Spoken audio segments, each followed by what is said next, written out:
পরে যতদিন গরুর পিঠে তোমার হাতে চুল দেওয়া যাবে অত বছর বেঁচে থাকবে।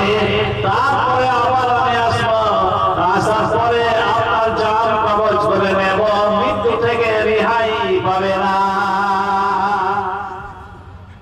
তো এতদিন পরে আবার মৃত্যু হতে হবে যখন, তখন আমি গরুর পিঠে হাতও রাখবো না, আর অতদিন বাঁচবো না, তাহলে জান কবজ করে নেবে।